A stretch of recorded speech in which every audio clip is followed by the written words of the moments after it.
राजनीतिक सामाजिक क्राइम से संबंधित सभी खबरों के लिए तहलका हिंद न्यूज चैनल को सब्सक्राइब कीजिए और हमारे बेल आइकन को भी दबाएं।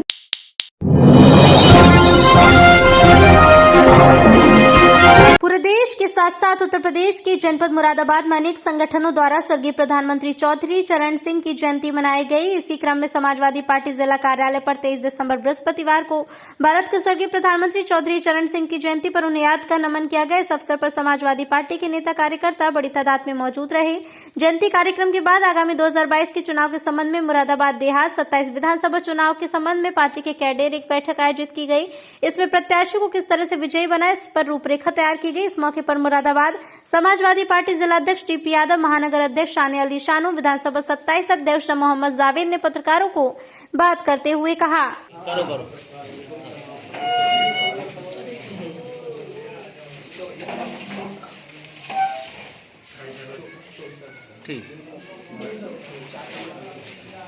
ठीक है, सबकी जवाब करके कोई रहना नहीं चाहिए नाराज में दोनों अगर आगे आ जाओ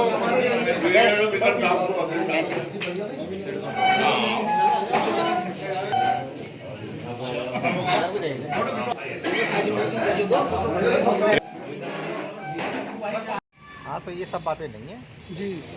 तो आप रहो, मैं तो ठीक है, मैं तो पहली तारीख को बुलाया था, तो 30% एडजस्ट कर दूँगा। तो आप क्या भाई अब उस दिन में मिले थे। अरे वो बंदा वो कहाँ मेरे पास बंदा आया था। नमस्ते। ये क्या मीटिंग है, बराए मेहरबानी हमारे दर्शकों को बताएं। हमारे जिला अध्यक्ष जी के आदेश पे और मुजस्सिर भाई महासचिव उनके आदेश पे और विधायक हाजी इकराम कुरैशी के आदेश पे ये मीटिंग रखी गई थी।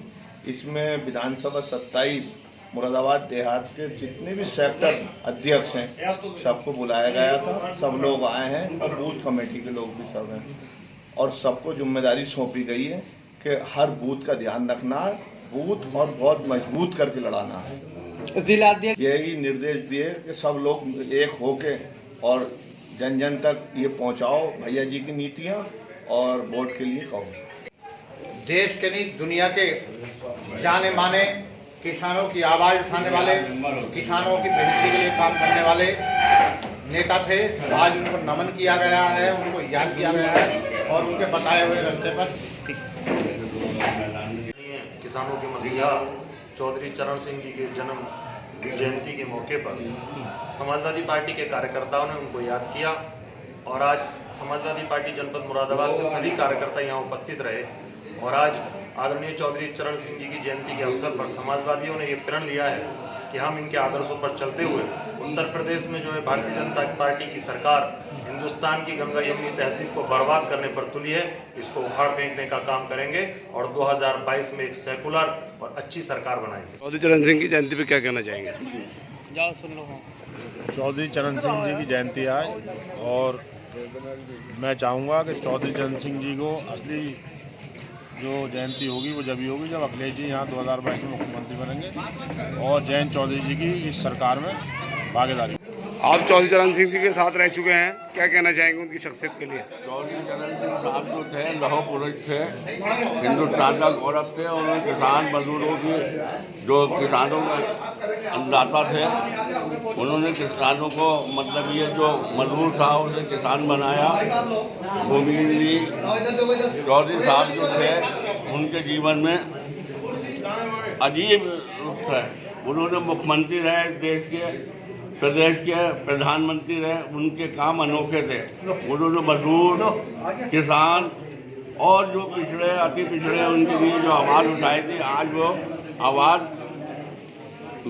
तमाम हिंदुस्तान में उठ रही है। उन्होंने 40 साल पहले चौधरी चरण सिंह ने कहा था खेत खलिहानों से दिल्ली की राजनीति होती है और उन्होंने चौधरी साहब ने जो संदेश दिया था आज 40-50 साल के बाद वो हिंदुस्तान में लोग मान रहे हैं और किसानों की आवाज़ उठ रही है। किसानों ने अभी आंदोलन किया था, भारत सरकार को झुका दिया, 3 काले कानून वापस ले लिए भारत सरकार ने। मैं किसान नेताओं को जो राकेश टिकैत, राजेश टिकैत, इनको और उनकी टीम को बधाई देता हूं कि उन्होंने लड़ाई। सेक्टर प्रभारी हमारी पार्टी की रीढ़ की हड्डी